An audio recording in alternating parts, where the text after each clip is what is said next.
here are the things that we need to do this quarter. And they'd have like a list of 3 or 4 things. And then there'd be another slide and it would be, and Austen needs to tweet at least 3 times about this initiative. Yeah. It was like a metric that they were tracking. It was like an OKR. Like, we need to get Austen to tweet this many times about this many things. I feel like there's a direct correlation between willingness to get called an idiot on Twitter and earning money.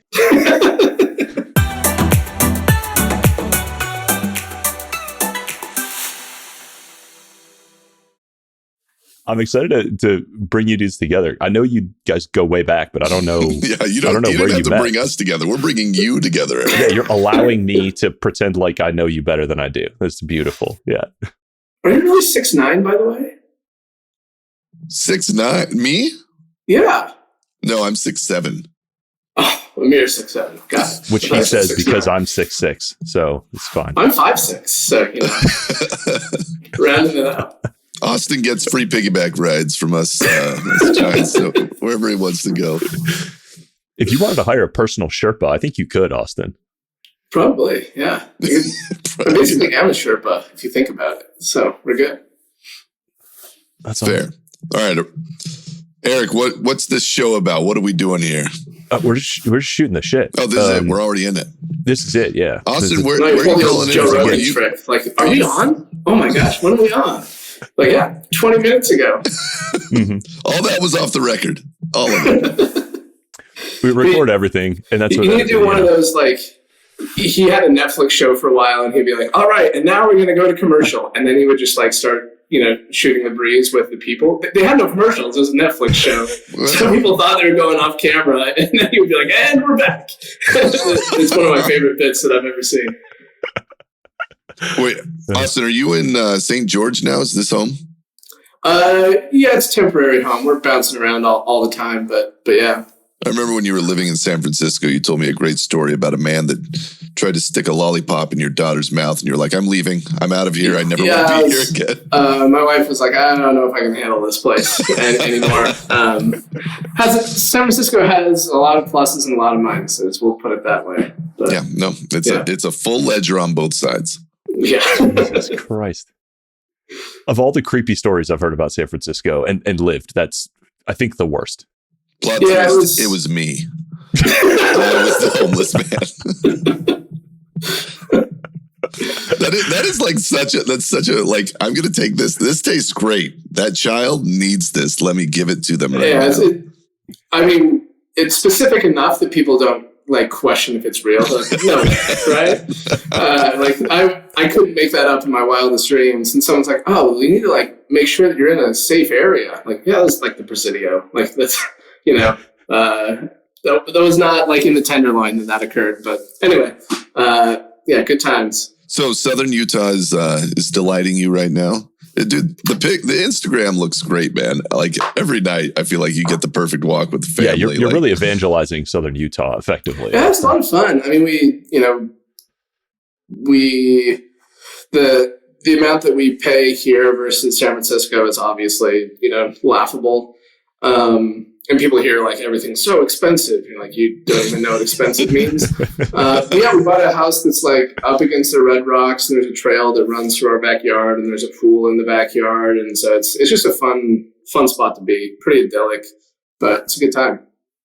Dude, I feel like the last time we hung out was in your like penthouse office downtown San Francisco when Lambda could do no wrong, and like you were just getting into monster leases and stuff, and I was like, "Dang, dude, look at this." Are you guys? Do you still even have an office? Or are you guys? No, that lease. It was a sublease, so it was like a 1-year sublease with a contractual right to go 3 years. And then it ended in like June 2020. Yeah, you guys, you can keep that one. Like, this just in, all buildings half off. Yeah. We'll let you guys take that one back. And actually, we had just leased a giant office in Lehigh as well. In one of those, big point of the mountain buildings. I think it was. I can't remember how many square feet it was, but it was lots, like 5,000, 6,000 square feet or something like that. And we had people like, I would go swing by and there'd be like 2 people there during 2020. And they're like, no, get rid of the office. I'm like, yeah, well, we can find something that's not this. So we got lucky. We'd subleased it to another company. And we've been office free we technically have an office in a WeWork somewhere, which I don't even know if I should talk about this, that we're required to have for regulatory purposes so they can come and inspect student records. And it's literally like 100 square feet. And on the door, it's in a WeWork somewhere. And on the door, there's like a sign that's like, if you're from the Bureau of Private Post-Secondary Education, I've stepped out, give me a call. And then we are required to keep all of our student records on file. So there's a flash drive and it has to be in a locked filing cabinet. So there's a locked filing cabinet that if you open it up, there's a flash drive in there. Yes. And, very clearly not what was being thought about when the law was written, but we are compliant. So we're good to go. MacBook Air running inside the cabinet that you just airdrop files to. Yeah. I love that. Yeah, exactly. I love that that's your cost structure, competing with universities that own like entire towns and power plants and everything. Yeah, it's a little bit different. We have what was it? I saw Harvard now has more administration than faculty or than students for the first time ever. So literally a sub 1-to-1. Teacher to student or admin to student ratio. I'm sure teacher to student is still teachers are not what they're investing admin in. To student, yeah. But it's we can win on cost structure. That's easy. You should have to win on everything else. That's Harvard was so funny. I am now an alum of Harvard because of that OPM program, and I would I feel like a third of the teachers are exactly what I thought a Harvard professor would be, like magical in the classroom. A third of them are the worst teachers I've ever had in my life. And then a third of them, I'm like, you're unremarkable in every way. And I was like, that's kind of every university I've ever been to, right? Like that, like in my mind, it was like the threshold to teach there would be amazing. And you get there, you're like, no, man, you guys are just shuffling people around like everybody else. Yeah, if anything, it's the opposite, right? Because you can if you went to Harvard and all of your teachers were mediocre, you still, thumbs up, Harvard. If you go to you're incentivized to it's still amazing. Yeah, if you go to Southern Mississippi Community College and everyone sucks, you're like, that freaking school, didn't do what I wanted. So, dude, how is the Bloomtech world these days? Dude, it's really good. I kind of we're in a really good spot now where. So we kind of rode this narrative / hype cycle where in my mind, we've kind of always been, right here. And the hype cycle went where it was like, oh my gosh, they can literally do no wrong.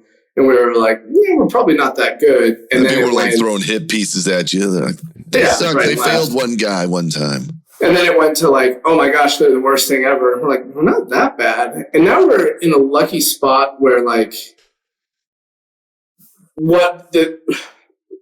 if you go back and read the articles of the perception of what people thought would be true about us, the quality of the team and instruction and product, they're all now what we wish that they were when all of the hype was there, but all of the hype is gone and it's awesome. I don't have to, it used to be, I think people underestimate how difficult it is to operate in that environment where don't get me wrong, it's awesome to be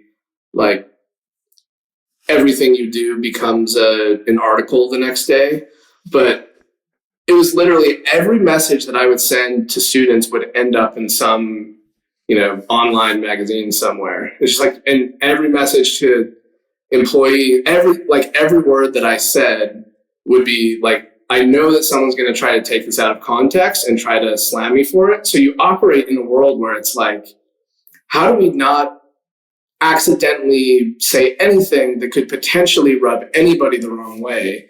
And you just can't run a business like that. You fundamentally cannot. And now we're you know what? We're just going to do what we think is the right thing. And nobody cares. And it's awesome. I wouldn't say nobody cares, but I don't have to, get calls in the middle of the night, like an article just dropped and, you need to get your PR team to respond to this reporter who's not going to change anything because they don't care anyways. But how much did that affect like the actual operating of the business, or was it just annoying? Well, I go back and forth on this because what we probably should have done would be to, like, the goal of the business is to find a way to do the right thing regardless of what is being said. But when the pressure from the press and from like that flow directly to students is so intense, you have to like take that into consideration when you're thinking like, what is the right thing? So honestly, it's like, it's a little bit paralyzing because, I mean, imagine like, look at like Elon Musk now. And to be clear, we're nowhere near the order of magnitude of that, but like, good. Thanks for clearing that up. But like, you have to like become like, they're now at the point where he's basically just going to do whatever he wants and people are going to write the stories they want and like, who cares? But we weren't strong enough as a business, I don't think, to do that yet. Now looking back in retrospect, you were a year or two in and got like blessed by Silicon Valley, I feel like. And then the outcome, like the point that you guys set that you're like, we're going to go and build this great thing that's going to like revolutionize this thing. Everybody held you to that standard as a 2-year-old company. We're like, you're not there yet. I can't believe it. And like there's no grace for the build out or for putting the team together, or the ability to fail on like our small cohorts. We can do it right with our big cohorts. It was wild to watch. Yeah. The funny thing is like, that's never changed for me, right? Like I'm still on this path to like all the stuff that we were saying about how we're going to train, 1 million people a year and we're going to change education. Like that's still all 100% true to me. I think the rest of the Valley is not like, there are a few people who still, get it and believe and would invest if we needed investment, et cetera, et cetera. But like you also, the advantages we have now are, at the time, you're trying to recruit people and your inbox is like full of resumes of people with absolutely incredible pedigrees, right? And you have no experience as a founder on like, are these people for real or not? And I still like, I don't think I'm good enough at hiring that I could have a 95% hit rate in hiring executives, right? I mean, I'm sure it'd be way better now than it was back then. Like back then, I worked with a few competent executives in my entire career, and like I didn't even really know what that looked like. Yeah, but now, how do you pattern match to something you've never experienced, right? Well, and it's like, and it's something that happens frequently when you're like a seed stage startup, and you're, and I think we've even had some of these conversations, Al, when like,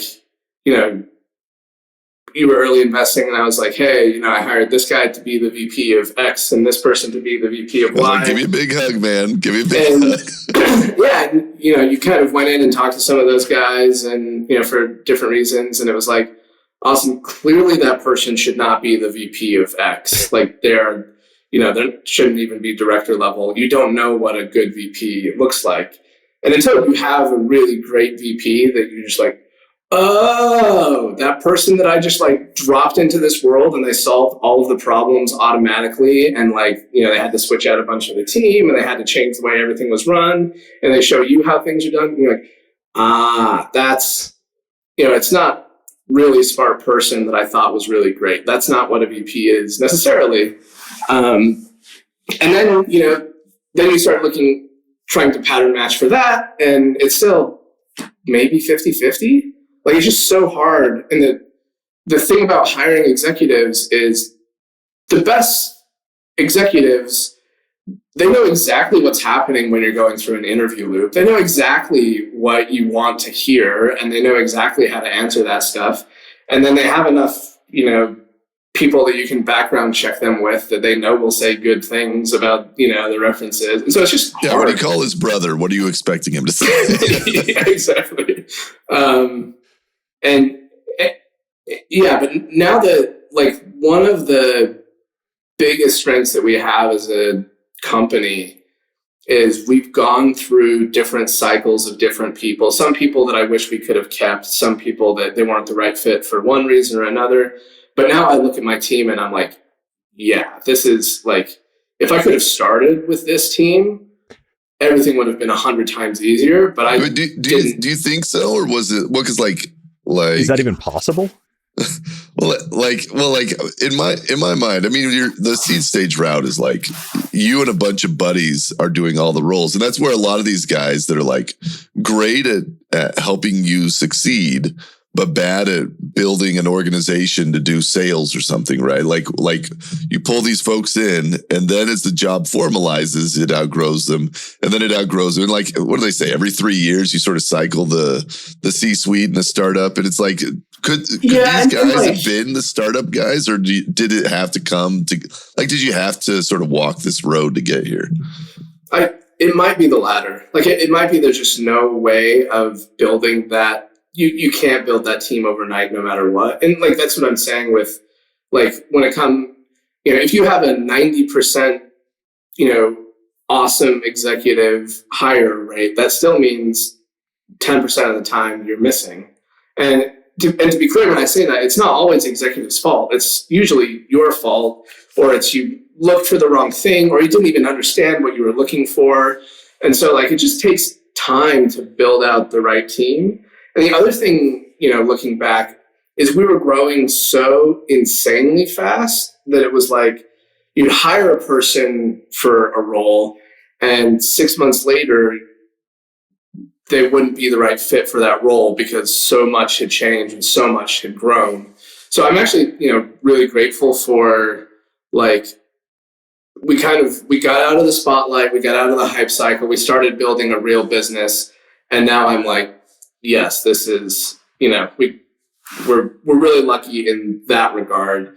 And even little stuff like that, I don't think, so we had a procurement process that was looser than it should have been, because it was like, how do we, buy this software? Like, I don't know, dude, you need it, go buy it, whatever. In the early days, it was like, you got your engineer negotiating terms on this stuff, and he's like, and you sign crazy contracts that the other side is like, all right, here's a starting point of negotiation, and then you come back and like, yeah, let's do it. And I'm like, oh. I'm going to Hawaii. Yeah, so we've had time to build stronger processes, to build better software, to build better teams, and I think it's a blessing in disguise. Like, I saw there was a tweet the other day where someone posted, like, okay, imagine there's a red door. If you go through the red door, you can save $10 million. There's a blue door. If you go through the blue door, you can go back 10 years and fix all the mistakes that you made. I'm like, oh, blue door, I would save so much more than $10 million. It's not even funny. But then somebody else pointed out in my response to that, like, but would you know what you know now? And would you have is the scar tissue that you have now as a result of making those mistakes? You have to go back with the knowledge you have now. No, in this. Yeah, exactly. You don't want to roll all those dice again. No. Dude, that's so funny on the people stuff. I remember, like, some of the mismatches that hurt the worst for me. Like, we had one time where we needed I thought I needed a COO. So we went and recruited a great COO who was actually a good director of fulfillment, because what I needed was a director of fulfillment. Right. So we hired him in at the wrong spot. So he was too high up the chain. He was compensated too highly. And once we figured out that, the role he was doing and what he was solving for us was here, but we needed a COO. Like, there's no way of going around it, right? And so we ended up having to fire him, split ways. And it was like, not his fault. Good guy, good at what he did, but like mismatched. And then all the momentum of a year and a half of figuring that out. Or like, we hired a head of marketing. what we needed was a director of digital. And, and so then like she's this lone wolf that can't hire a team and doesn't know, really, we didn't even interview for hiring a team. We wanted to know if she was good at running paid ads and stuff. And so then she was our head of marketing. And we were stuck. We had, and they're like, why aren't you doing brand stuff and SEO? They're like, I don't know how to do that. Like, that's not. I never even implied that I could do any of that. This is all on you. And you're like, I'm totally right. Because like the first hire into some of that stuff is more about you just figuring out what you actually need. And then you come back in 2 years and say, okay, now I'm sort of directionally aligned on this. It's hard to stuff that you're least familiar with, right? Like if you're like and I see this all the time when they're like, there's like a product driven startup CEO and they get to the point where it's like, okay, you need to go hire a CFO, head of finance, VP of finance. Which level do you need? They have no idea. And then it's like, okay, go hire somebody, and they go interview people. And I sat in on a couple interviews just because I was trying to, help somebody out. And they're like, so do you like Excel and stuff? And you're like, oh my gosh. Like, can you do the numbers and make sure that, I know how much money we have in the bank? And they're like, dude, who does your accounting? And they're like, define accounting. Like, all right. Dude, that's the hardest thing for a founder CEO is you're supposed to hold everybody accountable, but you have no idea what a good marketer is supposed to do. Like 100%. When then you hire that person and you've sort of like your hands are tied almost, where you're like, are they doing a good job? If somebody else will come in and look at it and take a pot shot real quick, be like, they're working, you get twice as much out of a good CM or CMO if you X, Y, and Z. But like literally everybody there, you're supposed to be good enough to hold the marketer accountable, good enough to hold the finance guy accountable. And really, like a lot of us are just like product guys that like, we know what we want in the product and we wish everybody else would do their job real good. How do you get oriented to that? Like what resources or people or whatever, like how do you figure out when you've made one of those mistakes? I mean, this is there are a couple pieces. One is you like just network and you talk with folks that know what they're talking about. Like we figured pretty early on that finance and, the way that money moves around and, when do you borrow, when do you sell, have like a whole asset management side of the company effectively. And so we brought in someone as an advisor who's really excellent at that. And we actually have a couple advisors. And so I can go to them and be like, hey, here's this person, here's their, and it can be. Would you have your advisors help interview? No. I mean, you could, but most of the best advisors are so freaking busy that they're just like, they're not going to sit there with you for 4 hours and, who can you give your problem to where they'll solve it and you don't have to be accountable? Yeah, and then how do you know they're the right person who, So at the end of the day, it becomes like you develop a gut instinct for what's working and what's not. And you just get enough scar tissue that you've seen it and you understand what good looks like and what bad looks like. And I think the hardest thing for me as a founder was like there were hires that I made that 3 months in, I'm feeling like something's off here, but I would go to them and be like, hey, this feels off. And they're the expert in that thing. And so they will, explain to you, no, your expectations are out of line. And what really should be happening is X, Y, Z. And it doesn't sit right with you. But who are you as the 25-year-old kid to go to this 40-year-old, head of whatever and be like, no, listen. But that's what you have to do as a founder. You have to like, and I think in retrospect, I overweighted resumes, and especially like resumes at, company you admire as like, I worked at Uber. Totally. Yeah. Like, oh my gosh, you worked at Uber. You must know how to do hypergrowth, or you must know how to do X. And then actually my COO was very early at Uber, so this is a good example. And he'll tell you, like, look, 4/5 of the people that were at Uber when I was there, I would never in a million years hire again.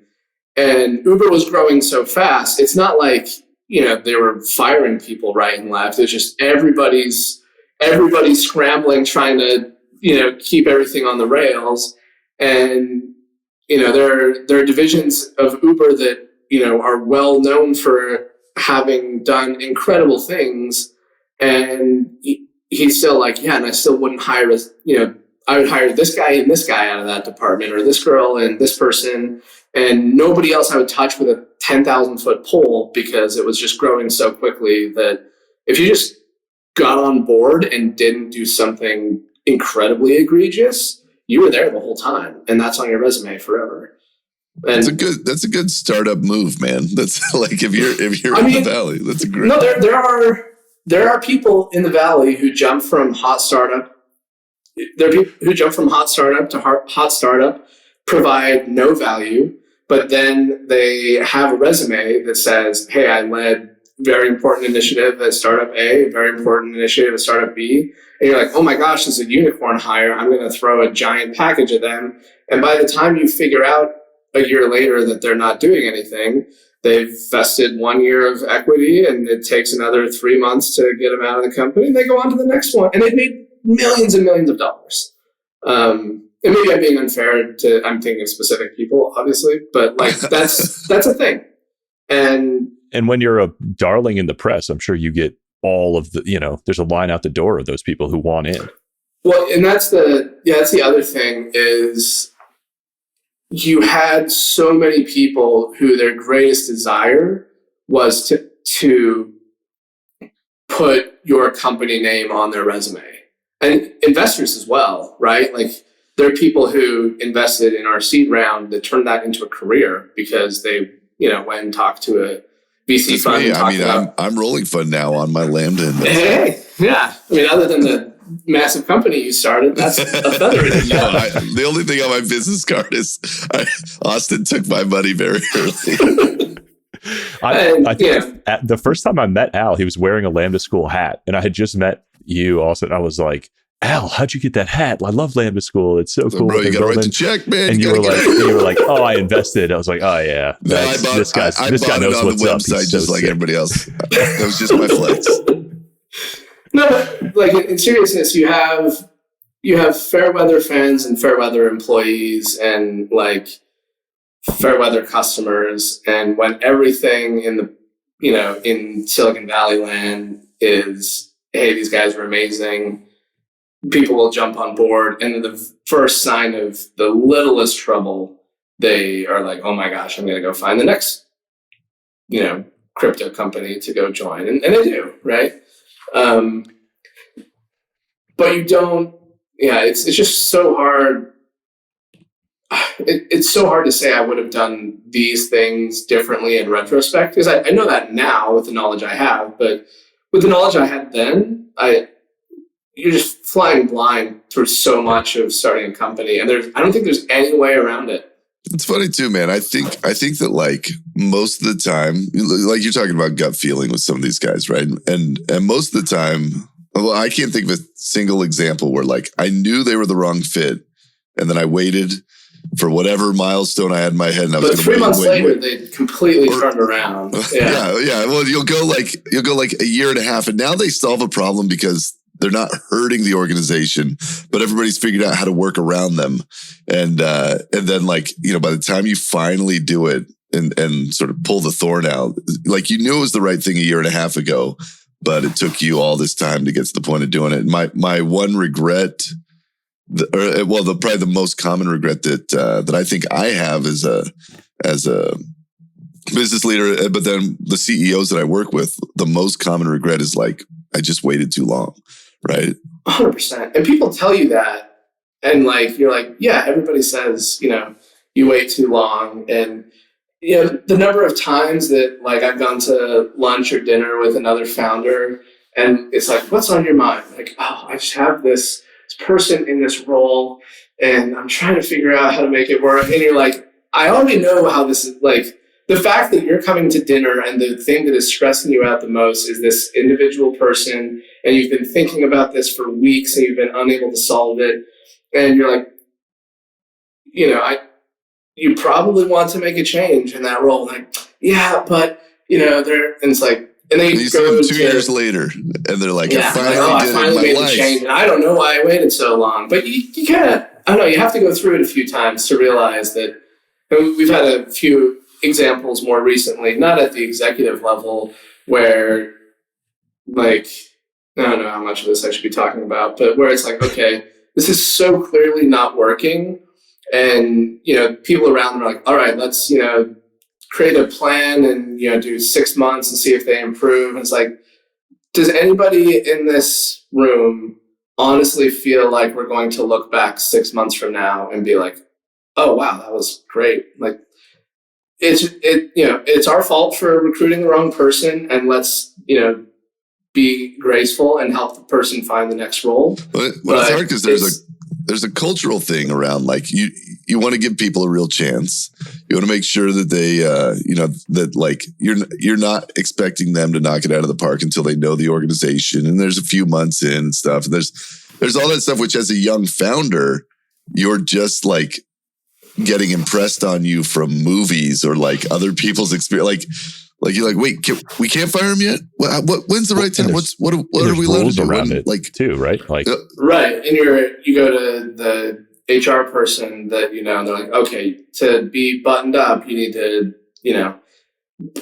put them on a formal improvement plan and then give them at least 3 months to do this. And then you need to have a formal warning. And then it's like, yeah. And you learn that a lot of advice is fake along the way. Which maybe is another, anyway. Wait, what does that mean? A lot of it? Yeah, like bring on the fake advice. That sounds very real, right? Like, I think that checks out in my litmus test as I'm thinking about the amount of people that are willing to help, but the help is like very misguided, where I'm like, that, I didn't know, that was terrible advice. Why did you say that? But like, what's that in your head? What are examples that I feel comfortable sharing? You don't have to share any. No, it's just like, if you were to, so this is one of the jokes that I have with a couple of the, C-level folks at Bloomtech. Like, if you were to ask Twitter what to do about this situation, what would Twitter say? Okay, let's do the opposite of whatever that thing is, And so often just that there's advice that just sounds really good. And if you were to ask somebody who had no idea what they were talking about, that's what they would say. But the reality is, like, that's just going to lead you down a bad path. And so I can't think of any examples, but like, you also have to build your ability to discern between good advice and advice that feels good. And there's a difference, Yeah, it's kind of like how, every weight loss thing is like, lose weight with this one great trick. Eat a banana and spit on your head. And it's like, nobody ever says, lose weight with this one trick of exercise and diet. It's like, we're always looking for the shortcut or that easy roundabout. And so, like, the charlatans are so attractive to us, especially as we're like dying a slow death. You want somebody that says, like, oh, hire me, the recruiter. I'll find the perfect guy and he'll solve all your problems. You say, amazing. I just throw money at you and you make the problem go away. Let's go. Yeah. The other thing that I have made the mistake of several times, and I've talked a little bit in the past about how, like, running a company is a really good way to see, like, all of your personal flaws reflected in this giant organization that's just mirroring, like, not intentionally, but it will have all the same flaws that you do. And so there are a couple flaws that we have had, a couple of mistakes that we made consistently were, one, we were looking for some crazy creative solution that would just fix this problem in the next month, because we don't have, a year to, like, sit down and, so one example, when we were like, all right, there are a handful of folks who aren't getting hired and they're not responding to our career coaches. And it's just like, what can we do? And we figured out that if we basically gave them jobs, that they would, show up and do those jobs and people would be really happy. And so, I talked with the career coaches about what we need to do. And they're like, no, we need to just going back to fundamentals. We need to build these things into the school. So we make sure they have, you don't get through this part of the school without having a great portfolio project and your resume in shape and your LinkedIn in shape. And then we need to be monitoring where they're applying and how they're applying, and we can make that easier. And, so that's going to take us a month and a half to get all of those processes in place. And then we need the tooling so that we can monitor them applying to jobs and we can adjust. And, that all has to be like, it's best when people apply to jobs if they send a customized email, and people just aren't doing that. And we talk to them and it's because they don't really know what to say. So we can build tooling that helps them do that and automate that. And that's another 3 months. I was like, that's, okay, we're talking about 6 months here before. Impossible. Yeah. It's like, it may as well be forever away. And so it's like, how can we solve this tomorrow? Oh, well, what if we just, we hired a giant sales team. They went out and they found jobs for everybody, and we covered the first month's salary, and we could get people into those jobs. And we can brute force that right now. And it started working. And it was, breaking even. And then while I'm off over here, focused on this, this brute force solution, all the other people are behind the scenes going back, okay, we're going to go back and fix the fundamental stuff while Austin's distracted with this crazy idea. And pretty soon the fundamental stuff was working so well that all the crazy stuff was just unnecessary and expensive and wasn't actually it. So I think we overcomplicated things oftentimes where, if you were to ask somebody, what do you think we need to do in order to have X result? They'd be like, well, the first 3 things I would do would be X, Y, Z. Yeah, obviously. But what if we don't give me the Sunday school answers. What if we find a way to go above and beyond and do something crazy and creative that no one's ever, and you do that, and it works sometimes, but oftentimes it's simplest just to do the super obvious, unsexy stuff that gets you where you need to go. I feel like most of the time, all the random fun ideas that we concoct to save time ends up at the end you say, all right, well, I guess it's been a year and a half, so let's just do 3 months and we'll get this thing right and we can be done, right? But the amount of time it takes to get it right never changes. But I'm happy to do 10 ideas for a month at a time that all fail because I'm trying to fix it immediately, piss away 10 months, and then be like, oh, okay, now I can be patient. We'll just get it done. The patience part is really hard, especially as a founder, right? You're built, your companies are successful in part because you are impatient, because you're another kind of lesson I've learned is and I don't know if the topic of what I want to talk about is what lessons did Austen learn along the way, but then I completely lost my train of thought. Patience. We were talking about patience. Yeah, I guess it's less about patience and more about just do the really simple, unsexy things really, really well. And so the other thought I had was there is this world of corporate BS about how companies have to run, and it always, it's managers who aren't builders who want to have a ton of meetings and they want to, overplan everything. And you can get to a point where doing the simple things takes 10 times as long because you have to plan it, and then you have to, do a pump up all hands where everybody gets excited about it, and then you have to distribute the work. If you can eliminate all of that stuff and focus as much time, effort, and energy as possible on doing the simple things that everybody knows need to happen, you get 10 times further, 10 times faster anyways. And it's surprising. Is that just like doing the right thing with disregard to process? Is that sort of what you're getting at? And there's some of that. There's two things here. One is, especially at the highest levels of a company, when you hire somebody, they want to do something that's new and exciting and stimulating, as opposed to like, there's a time when we went to our marketing team. It's like, all right, what would be really cool? And it's like, all right, we need, if we use AI and like deep fakes, you can do this crazy stuff and you can spin that into video ads. You can make 1,000 versions of it. It's like, all right, well, what are we solving for? Yeah, we'd like to, see more applications coming in. Okay. Let me ask another question. What would be the easiest possible way to, with surety, know that applications are coming in? Oh, well, we have a lot of links coming to our website, but we don't have content on like a lot of the stuff that people are searching for. So we could write like 10 blog posts. Like, okay. What we're trying to do is this, sexy, intellectually stimulating. Austin, you're just a dream killer.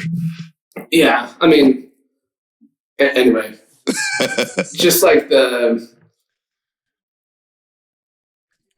just a lot of incentive to go beyond the mark. Not even incentive, but like desire to do things that are new and exciting and uncertain. That can be helpful at times, but also, like if you're and watching Elon take over Twitter was an interesting example of this, where it's like, what could Twitter do? And there are a million crazy, crazy ideas. And from talking to folks who are on the inside, the stuff that actually is moving the needle for Twitter is like, hey, what if we like made stuff load a little faster? What if we like added this really simple feature that everybody's been asking for? Not like, well, we should turn it into this crazy new platform. Make the ads a little bit contextual. Yeah, right. Add views to posts. Yeah. Yeah. What if we like use, if you talk to, I don't know if I've ever talked to anybody who has run a successful Twitter ad, and that's the entirety of your business. So maybe, it's one place to look. All that is to say, I think it's really easy to look beyond the mark and to overshoot what actually needs to happen. And one of the other things that I've learned that aids in that is it's really easy for folks at like the highest levels of the company, called director, executive, VP, like that kind of thing, to be completely out of touch with what is actually happening.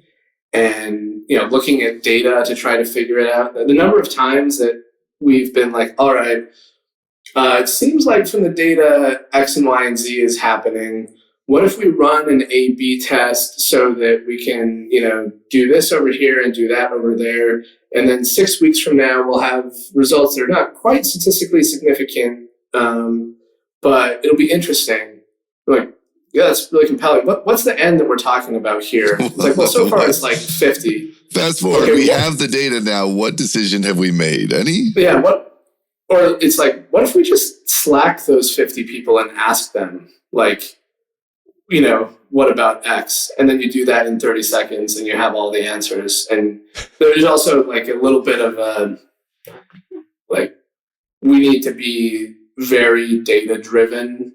And the right way to do statistically significant data-driven experiments is to, let's create this experiment. And the number of times that we've taught, I often find that you're like looking at some set of data and there's like some anomaly in the data. You're like, oh, that's interesting. What could we tweak to see how that anomaly changes over time?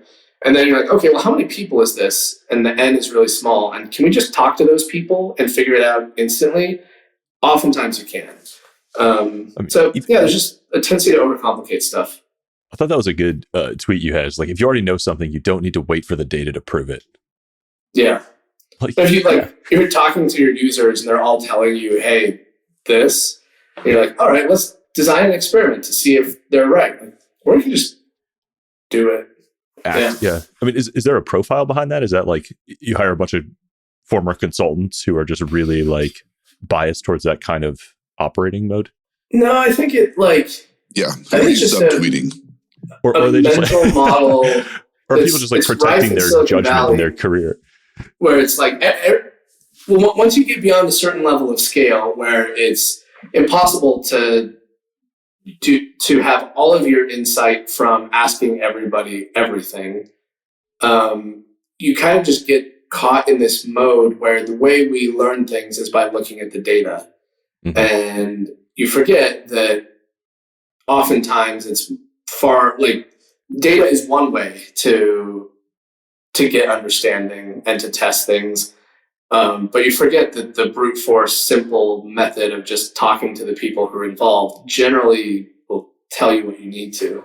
I've also found there's a really strong muscle in just like having a good idea, right? Like in my company, I've worked in here 15 years, right? And I'm like, guys, this is gonna blow. Like no one's gonna care about this. We did a referral program where it was like $20 to get, and tell 10 of your friends. And I was like, I promise you, not a single grandma has been waiting for the day that we held a $20 bill in front of her and said, now will you tell your friends? I was like, this is a terrible idea. And like, we spent, $35,000 on the ambassador program and signed up for the thing, and like nobody cares. And it was like, guys, we know these people enough that we can make the guess. And like a marketing program where you're like, these guys will try and dive into the data so heavily that they can't come up with their own idea. It ends up being like, we're just following whatever the user is. It's like, I'm a big fan of like the human driven product development, but that's letting the user break the tie. You got to come up with your own stuff that you're trying to get them to follow. And then you're watching what they're interested in. But this, like, the data is the holy grail, I think, has had a lot of a heyday for a lot of people coming up the ranks. They're just like, no. Yeah, I think it's one thing if you're like, hey, we're Amazon and we can throw an experiment on the homepage and 30 seconds later we have statistically significant X. It's another thing if it's like, all right, how do we get something that's meaningful out of these 25 people? You just go talk to the 25 people. Well, even if you have statistically significant stuff, the thing I find a lot is like, fast forward to the end of this experiment. Like, we have the results and the blue button worked real good. Do we just turn all the buttons blue? Like, what are you trying to answer right now? They're like, I don't know. That's a great question. We're just excited to run some tests. Well, another thing that's interesting is getting people to actually use the product, right? Like, there are times when people are like, all right, our retention rate in this particular unit has dipped 3 points. Did we change something in the assessments? Like, what, where are people failing in this giant funnel? What's happening? And then I'm like, come on, just like go through it. Like, go look at the curriculum. Go look at it and see what you find. And it's like, oh yeah, this was this entire thing was so confusing the way we worded it. And it's like, all right, we could have, backed into that by looking at retention data, or we could have just tried it. And, that's so hard to get people out of their dashboards and into the product. I feel like, man, of just like, all right, you're a brand new user. Where does your brain tell you to click? What do you want to do now? I'm guilty of that as well, right? Like, we've all been guilty of it, where it's like, I wake up in the morning and I check dashboards. How often do I wake up in the morning and try the product and see, what feels off? Not as often as it probably should be, Has that changed? Like, I mean, I feel like a lot of this conversation has been kind of like the startup to tech transition of like finding more patients and doing the fundamentals and dealing more with execs. Like, how different is that from the early days of just like following intuition, executing against the vision, not worried about the data because you just feel like you have a strong opinion about how the world should work?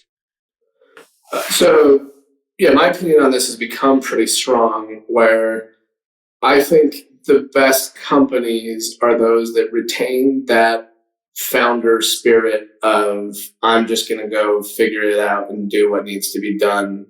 And where you start to lose touch, like, for lack of a better way to describe it, like anything that feels corporate to you as a founder should be a red flag.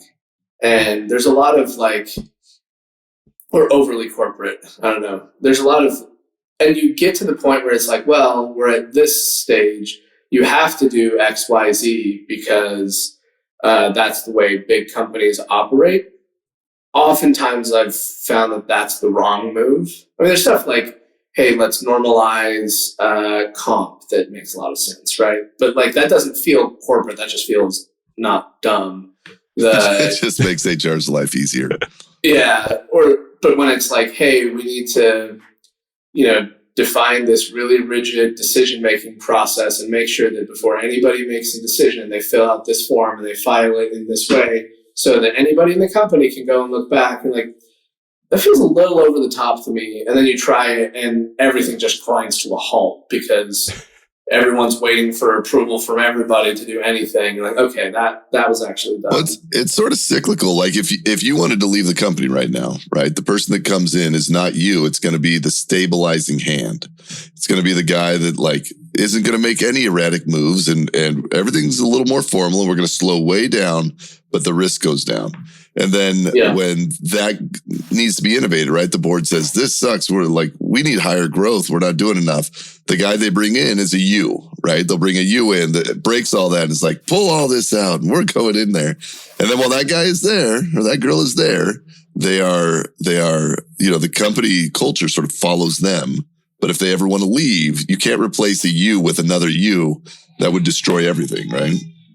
Yeah. But I think there's also like, there's just a fundamental, like I mentioned that I didn't finish my thought, but I was reading a book by the founder of Trader Joe's, and I tweeted about this earlier today, but he would, whenever they hired an executive, he would force every executive to spend a year on the storeroom floor, like as a cashier or as a manager, like and they would have their, post MBA salary or whatever, but it feels a little extreme.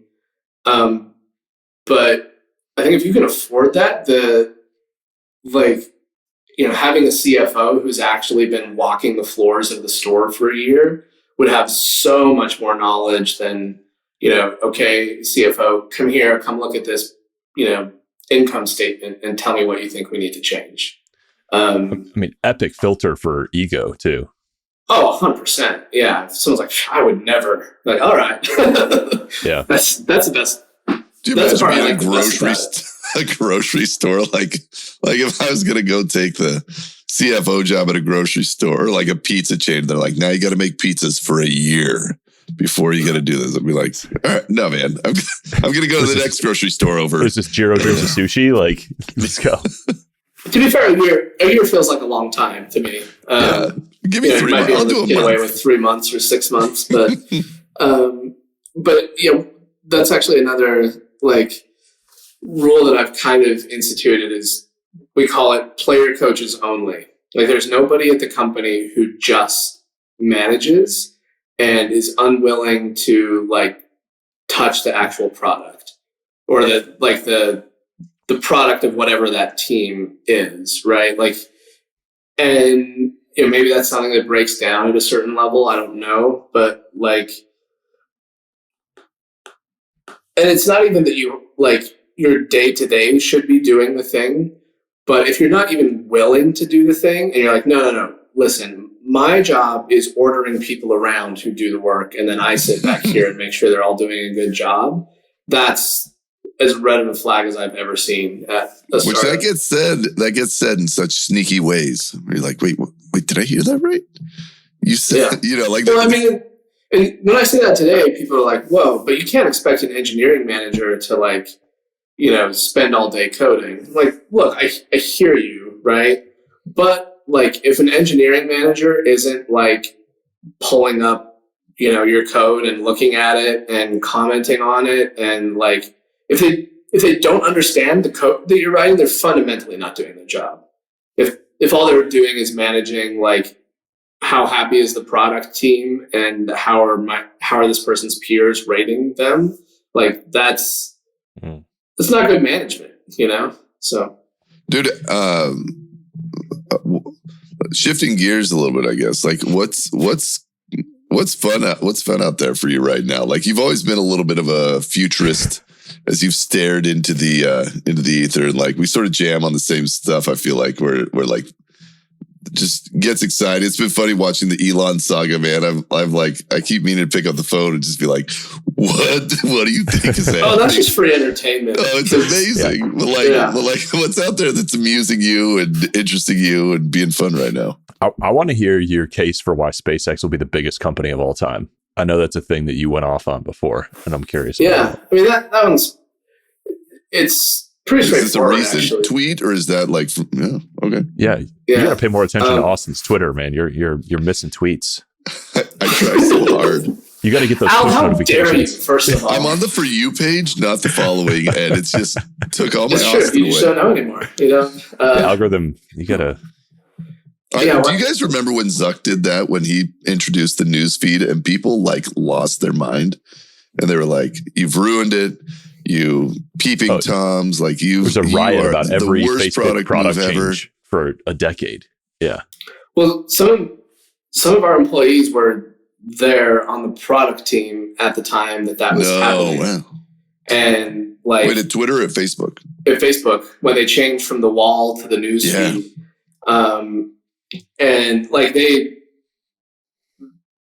people that I know really well were like, they couldn't be bigger Zuck fans, even though now they're like, this VR thing seems dumb. But at the time they're like, all of the users were like riot. I mean, there were millions of people joining Facebook groups or pages, or like liking, turn it back, whatever the equivalent was at the time. They were like, bring back, you suck, Facebook. We're gonna leave. And they're like, yeah, but we would sit there and we would look at the data and like we would A/B test, and everything was like all the metrics were 10x with the news feed. And then we go in and we talk to people and like, why do you not like the wall? And they're like, I don't know. I just kind of like this page because everybody else was doing it. And like, okay, well, tell me what you like miss about the wall. Like, well, I miss that you could like, leave messages on other people's profiles. And like, well, what if you could still do that? Like, do you really not like the news? Anyway, so they dug in a little bit deeper, and like the popular narrative was just completely not what Facebook was seeing at all. And so they're like, no, we're staying the course. And it seems obvious now that the news feed would that was very core to the business. Now, if you're like, go back and get rid of the news feed, you're left with like right-hand sidebar ads. Not to mention like when you go mobile, like how do you monetize? It's a completely revolutionary thing. But the folks that I know will refer to that as like the moment where they saw Zuck like truly become a leader and be like, no, everything in my intuition says the newsfeed is better. All of the data says the newsfeed is better. 90% of the user interviews are saying the newsfeed is better. So I don't care who's joining what Facebook groups. We're going all in on this path. It's kind of Wait, cool. do you? Because so like I bought a new Oculus around Christmas. When I saw the what's it called, the codec avatar that Facebook's working on, have you seen that one? The very realistic. No, I haven't touched it. I think you brought one to my house. Did you bring one to my house like 3 years ago? Do you remember that? In San Francisco. The only time you visited my house. I think I might have actually.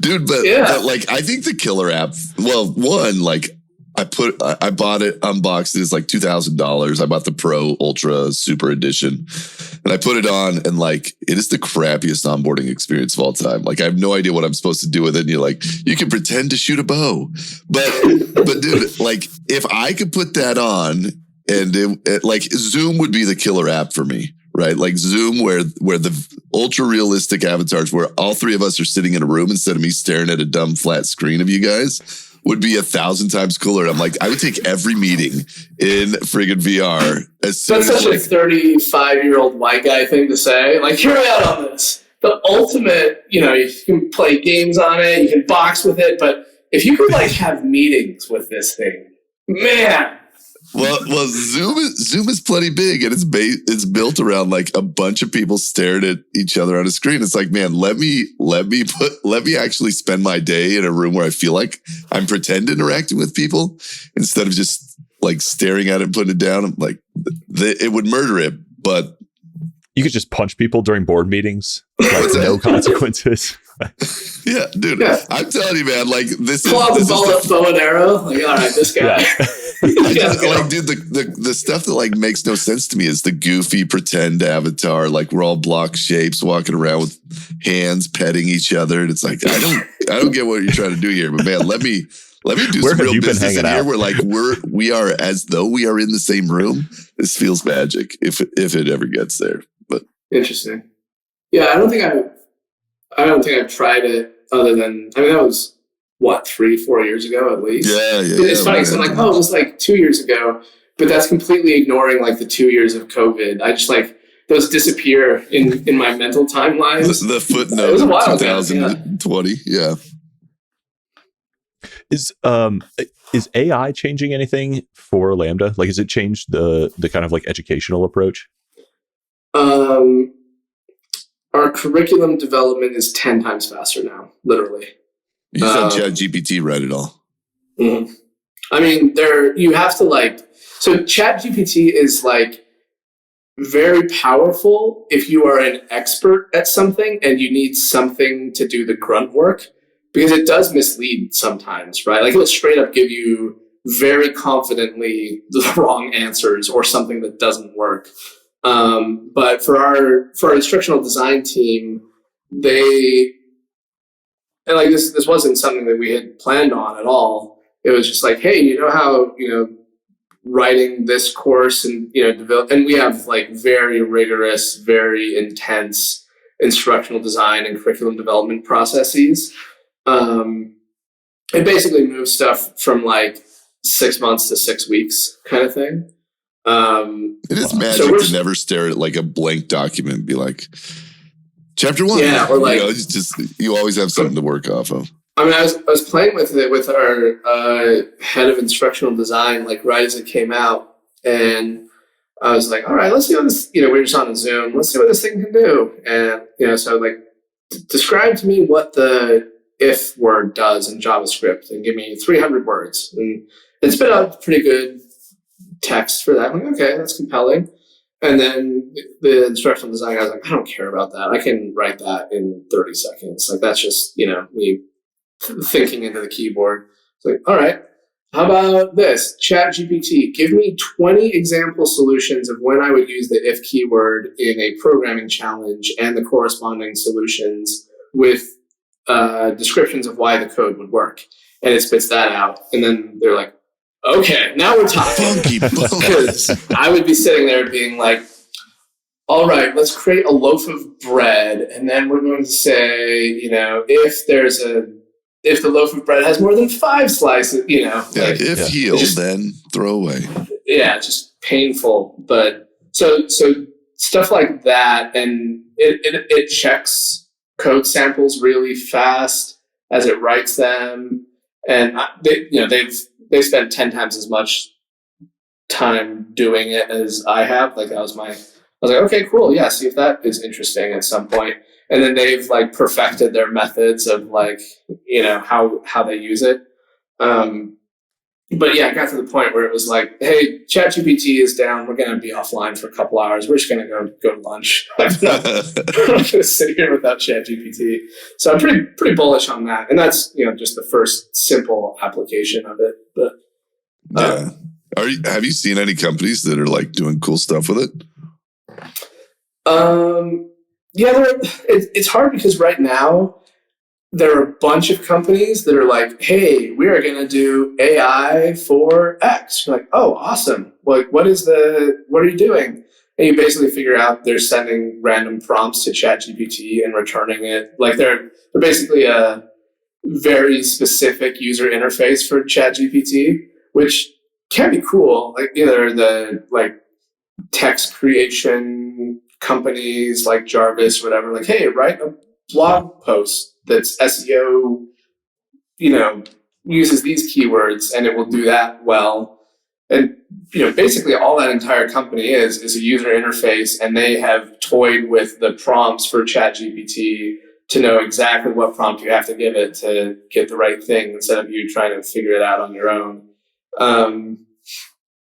And I've invested in a couple of AI companies. One, they do like software that overlays your webcam and can turn, kind of like Snapchat filters, but anything. Or they can take full on like text and then, take an image of your face and then turn it into like somebody reading the text, basically like on demand deep fake type stuff. So it's really interesting. But it's all really early and really difficult to tell who's going to win. Outside of I'm sure OpenAI will do great, right? They have a pretty compelling lead, and then the Stable Diffusion stuff is really compelling. But yeah. Dude, it's such a cool time to be watching all this stuff happen around us. We this is like fun tech again. We get another window of really fun, cool stuff being done. Yeah, I don't think there's anything that's felt quite this way since the iPhone, which it's okay, here's this completely new world, and it changes these 7 things, but it doesn't change these 2 things. So what can we build? And then from a founder's perspective, how can I build a sustainable competitive advantage with this? If you're that's the thing that I'm held up on with a lot of AI companies is yeah, you can build a quick user interface to plug something into ChatGPT, but if there's not anything more than that, anybody can clone you in 30 seconds. So we'll see. But you can imagine it widening a lot of existing moats, I think, right? Bloomtech could transition over the next 10 years from class-based to basically tutors, and the thing that makes up the gap is AI that is just clever enough to know exactly what each person needs to hear or see at each given step. Yeah, and a couple things that are kind of so ChatGPT is trained against the internet, basically. But there's some people that are trying to tweak it to okay, ingest my knowledge base of my company, and then you can do a customer servicey thing. But it's hard, it can't do that without additional training. So, they're force feeding it a bunch of prompts so that it learns a bunch of stuff, and then trying to use that. But yeah, for us, it's not quite, it's actually a little bit scary as a tutor, so to speak, because it very confidently gives you answers that are right 90% of the time.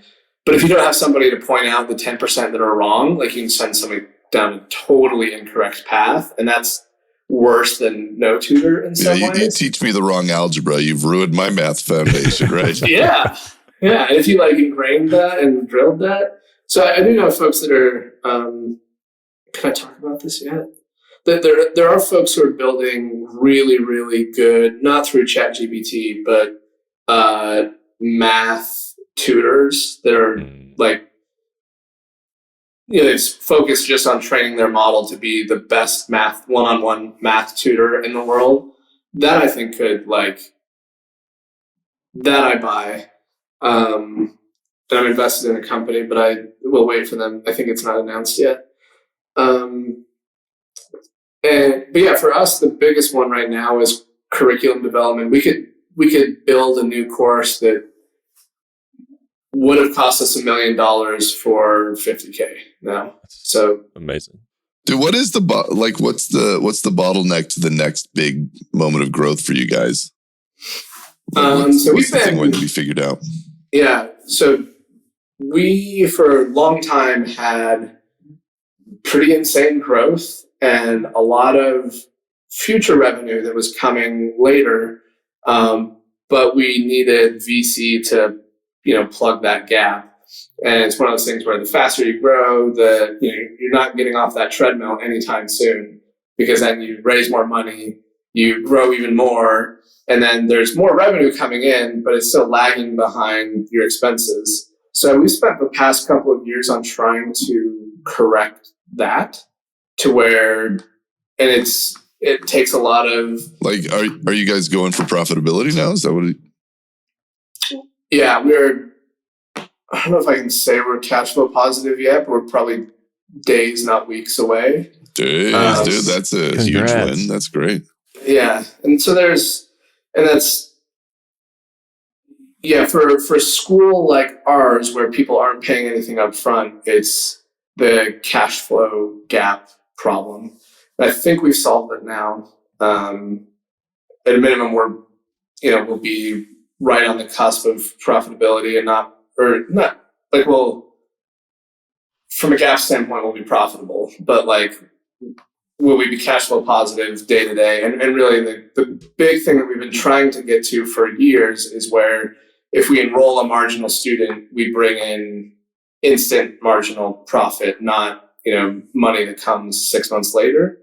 And we've done that. So we basically, to use VC metrics, we have the right LTV and the right payback period, which is the most difficult part of the business we're in. It takes a really, really long time to get there. So at that point, do you just 1,000x the number of students each month? Like, is that the move? Within reason and with asterisks, yes. Yeah. You had me within reason and with asterisks. You can only. That's what my wife said when I said, "Will you marry me?" Within reason and with asterisks. Yes. I mean, the short version is yes, we're working on 1,000xing the size of the school, but we have to do that while sustaining outcomes and while keeping CAC low. But like, there's nothing that's like, we got to fix that, and then we can go and man, that's such awesome. A fun. Well, just like, dude, it was hard, dude. You and I talking through the years, man. It's like if my job could just be to go get students to come go through this amazing program, like it would be the easiest job in the world. Like that's all I want to do. And no, I got to build the whole business to do all this stuff along the way. Yeah, no, we're finally back to where it's like, actually, so not to go too into the weeds, but the biggest problems you have are, the entire point of the school is you don't pay anything up front. So the revenue is by definition delayed, and you have to gather enough data that you can underwrite something that can fast forward the cash. So we checked that box, and the traditional, like the way we built, because we're growing so fast, was everything was manual. And kind of, there's an example I'd like to share is there's a time when we would have humans taking attendance of everybody just to know who was there and who wasn't, because Zoom's API was broken and Slack's API was broken, and stuff didn't work very well. We didn't have enough of a product to easily determine who was there at the right time. And we would spend like $20,000 a week just taking attendance. Oh my gosh. So, and there are a million little examples like that where you just have to productize the stuff that computers are really good at and get, stabilize the stuff that's really fragile.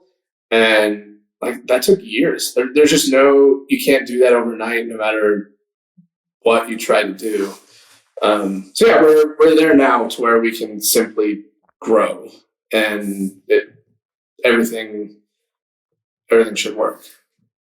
Dude, I feel like you also, like, you can correct me if I'm wrong, but like you've kind of gone through a shift where because in the beginning of any business, it like consumes every waking moment, right? Do you find yourself sort of valuing some balance? Are you finding like fun things to do that aren't work? Or like, have you gone on that sort of midlife crisis of a company journey where you're like, all right, if I'm doing this for longer than 2 years, like I need to build a life around this? Yeah, I mean, I'm coming up on 6 years now, so it's been a minute. But there was a time when, like, actually I think it was post our Series B, so it had been like 2018, 2019, when, I mean, I had probably gained 60 or 70 pounds. I wasn't sleeping. I wasn't eating very well. I did not look healthy, and I was just working all the time. Didn't see my kids at all.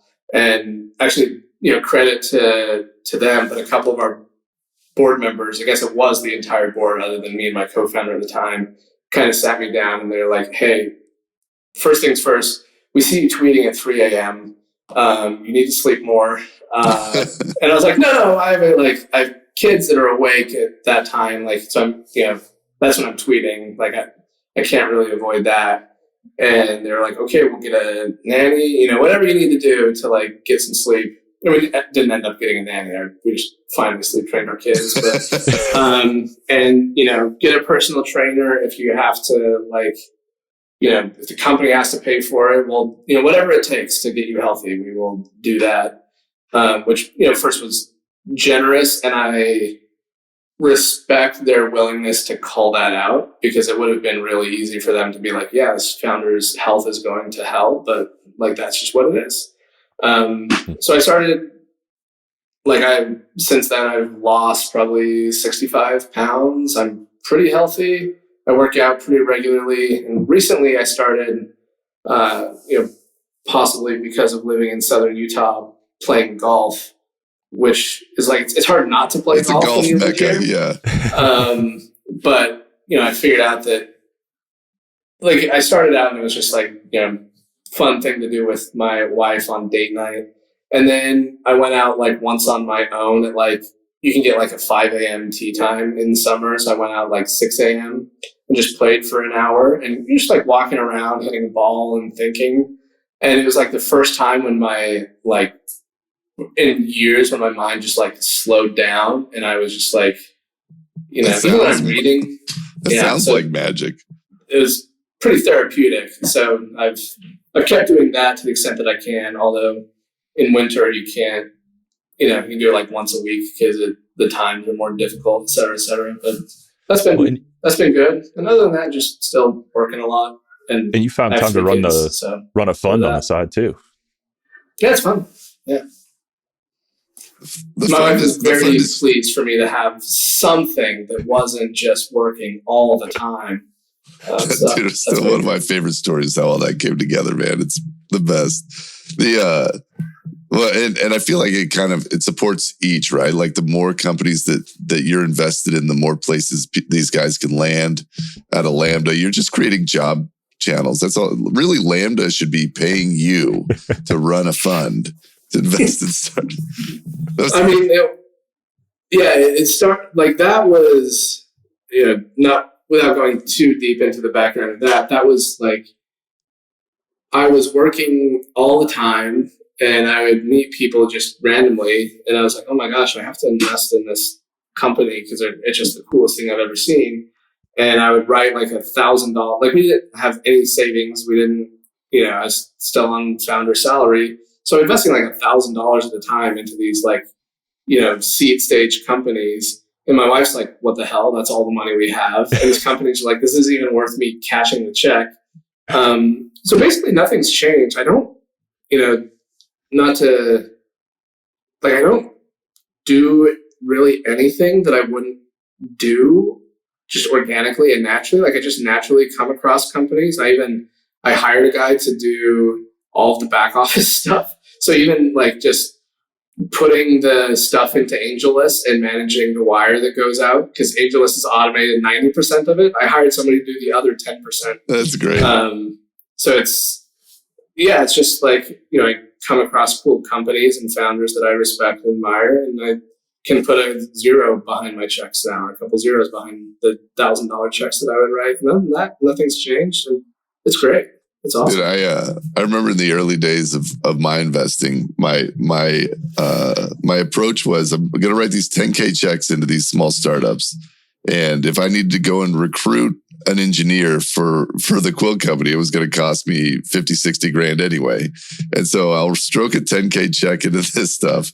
And then I'm the first guy to know if their company goes bust. And I'd be like, hey guys, you need a place to land. It's no big deal. I'm like, really, this is just a recruiting fee that I'm paying in. And on the upside, it works out. On the downside, awesome. I can offer them jobs. This works out for me. It's like my justification.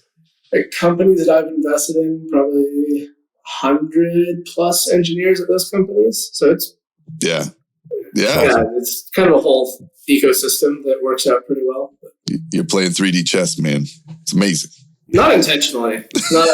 People ask me that about all the time. Like, how did you think about building a Twitter strategy such that you would have enough followers that it would be? And like, I had a really bad habit of tweeting, and then it became an advantage over time. Pretty cool. Now, the funniest was in the early days where they're like, what are you guys doing for, I remember asking, I was talking to your whole team, and I was like, what do you guys do when you, to get more applicants? And they're like, Austen just tweets.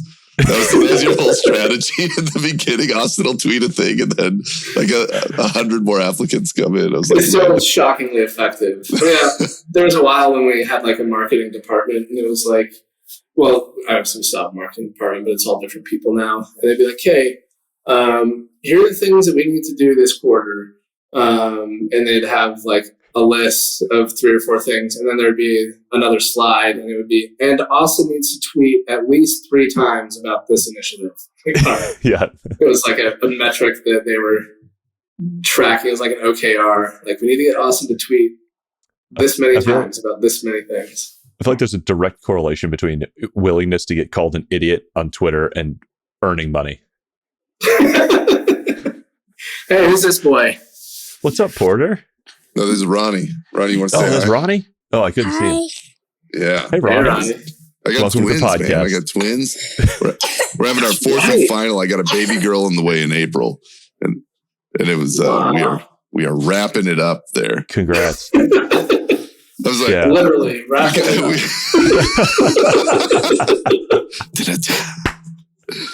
Yeah.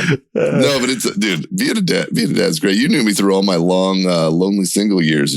I'm just wondering. I think he was like the fun single guy. And now, now settled down, teaching a 4-year-old to ride a motorcycle like an irresponsible father. Oh, that's fun. Nice. We got our 4-year-old to farmer dad. Oh, did you really? Yes. I mean, it's like the, classic Red Rider, and you have to pump it, and he can like barely pump it. So he sits there. As a kid, you're like, this could kill a man. You're like, oh, it's fine. It won't even pop a kid. Like, yeah, we need to like drive off into the wilderness, and so we drive off in the middle of nowhere and like put up a little target. Yeah. And honestly, if you shot the dog in the backyard, I don't think it would do anything. All right, gents, I got to go to karate. You know me. Yeah. Al's got to go to karate. We better wrap it up. Go work on your pleasure. Both of you guys. It's great to chat, man. I got to come out and I want to come play around the golf. Oh, come play around. Yeah, for sure. I'll come say hi. Always open.